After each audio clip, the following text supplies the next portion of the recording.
I hope you guys are watching Amit's food comedy shows. You're seeing Amit in his true colors, and he's going to be doing a lot of that. So we shall have a lot of fun and laughter happening around on the Slow Fire Chef. And on the more serious side, I'm planning to start a podcast.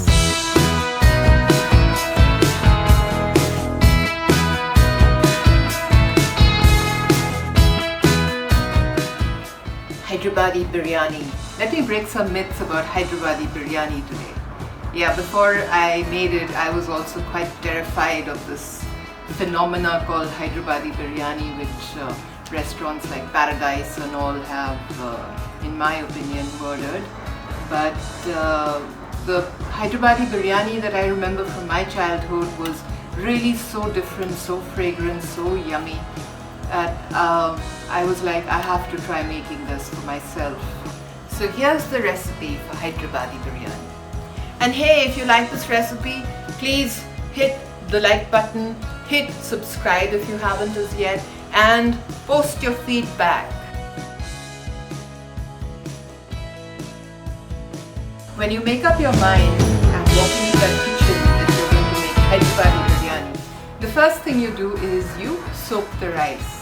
Yes, I know I have said earlier that don't soak the rice, but that was for a pulao. This is for a biryani. In a biryani, you pre-cook the rice and then layer it with the meats, whereas in a pulao, you're cooking the rice with the meat. So there is a difference there, and a biryani is actually simpler to make than a pulao. The next step is making the birista. And if you want to know how to make perfect crispy birista, the link is there. Go ahead and watch it. So now you make the birista once your rice is soaking and your chicken is waiting for the birista. And for about a kilo of chicken, I have used around 500 grams of onions. That's a lot of birista, but the recipe calls for it. Once the birista is made, you are ready to marinate the chicken, but hold. You need something called biryani masala. Now, I went out because I was feeling very lazy and it's very hot. And I was like, let me buy ready-made biryani masala. So I picked this up, and when I read the contents, I realized that it didn't have half the things that I really wanted to be in that biryani masala. So abandoned, and I made my own. It's really not difficult. It's just getting a whole lot of whole spices together, putting them into a kadhai and dry roasting them for about 2.5 minutes. And then grinding it to a fine powder, and you have this amazingly fragrant thing. This is such a great spice mix. So what goes into this biryani masala? Like I said, whole spices. So you have some red chillies, you have some bay leaves, you have dhania seeds, jeera seeds, you have Shah jeera. Then of course you have the long elaichi, badi elaichi, star anise, and you have some mace. And you also have a little nutmeg that you don't roast, you just powder it and add it to that later. In case I've forgotten anything, I shall list it all down in the description below. And believe me, make it once, and like, this is good for me for another couple of biryanis, so it's worth it.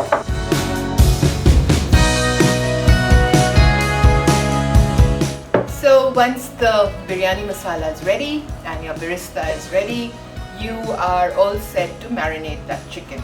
Remember to marinate the chicken in the pot in which you're going to make the biryani, because you'll be cooking the chicken in that, and you will be also layering the biryani in that pot. And pick a pot with a fitting lid. I took about 1 kilo of chicken and I used around 2 tablespoons of dahi, birista,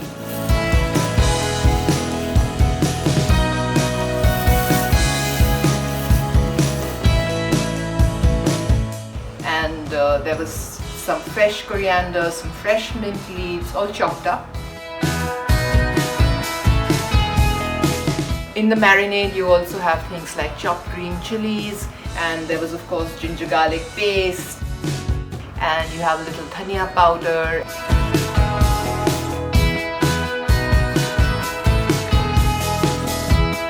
And you have some more red chili powder. This is Hyderabadi Biryani, remember, it's spicy. Biryani masala, homemade, so fragrant. And salt, nimbu juice, a little nutmeg,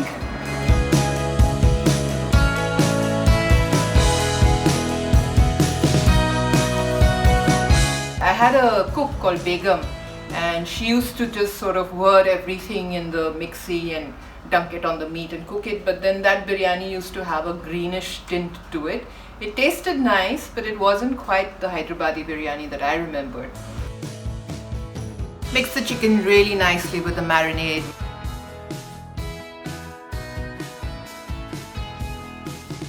So that it gets into the flesh, and cover it and leave it for an hour. And chicken is marinating, rice is soaking, and you're free to go and have a cup of coffee. 1 hour break over. I actually took 1.5 hours, but that's a separate matter. After the break, you go back into the kitchen and you're ready to start cooking the chicken. But before you do that, you take a vessel which will hold the quantity of rice that you've measured out, fill it up with water and set it to boil. This water is going to be your yakhni water in which the rice is going to cook. So you add some more whole spices into this water. A lot of people add the rice and the whole spices in together, but I prefer to do it separately, because otherwise then you're like fishing around for that elusive elaichi, and you probably miss it, and then somebody bites into it later on and it's disaster. So what I do is I add the whole spices to the water and let it come to a nice rolling boil, all the time covered, so that no fragrance escapes, and then let it simmer for around 5-6 minutes so that all the fragrance really gets into the water. And then I fish out those whole spices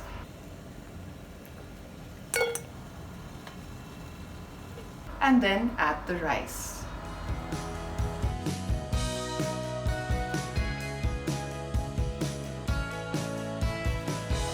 All this time, of course, your chicken is cooking.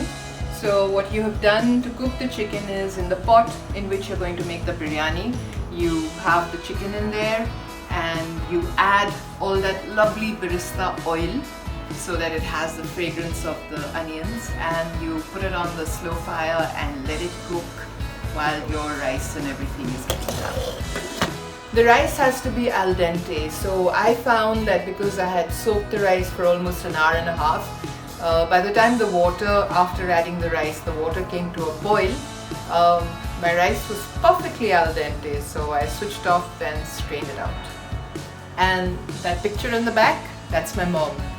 So while you've cooked your rice to al dente and strained it out and stuff, your chicken has been cooking, and it being chicken, it cooks faster, of course. You don't want to overcook it. Take off the lid, give it a stir, and you haven't added any water to it, so it's more or less done. Just give it maybe a couple of minutes more and your korma is ready. Depending on the number of layers you're going to do with the rice, you take the chicken out. I was planning to do 3 layers, so I took out 2/3 of the chicken and left 1/3 at the bottom. Remember to leave a little oil at the bottom of the pan, otherwise the rice might stick to the pan. So you have a layer of chicken and the masala, and then you put the rice on top, and on top of that you add a little bit of coriander, a little bit of mint, some barista and some saffron. The saffron you need to soak in a little bit of warm milk so that again the fragrance sort of, it sort of spreads more easily.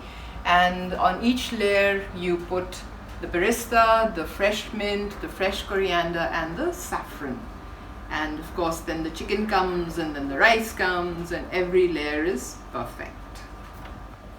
Now that your layers are done, all you have to do is shut the lid and let it sit for another 10-15 minutes on the fire, but it needs to be a really slow fire. So I put my griddle on the fire and then put my pan on top of it, my pot on top of it.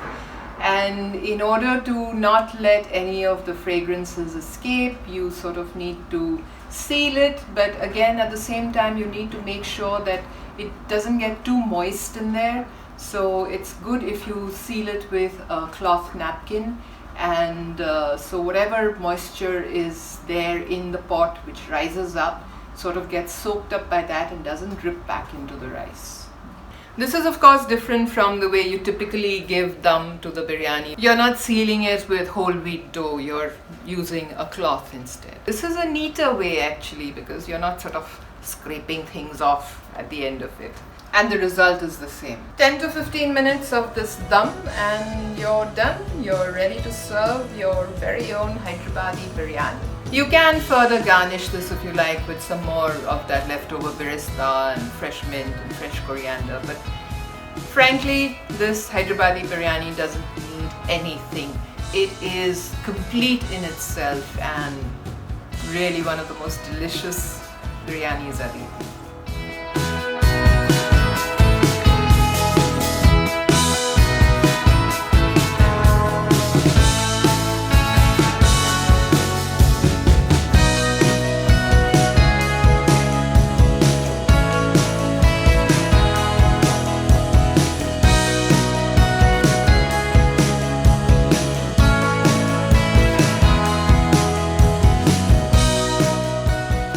I served it with some salan. I wanted to do a mirchi ka salan, but Vinay did not have those beautiful long bhavnagari chilies.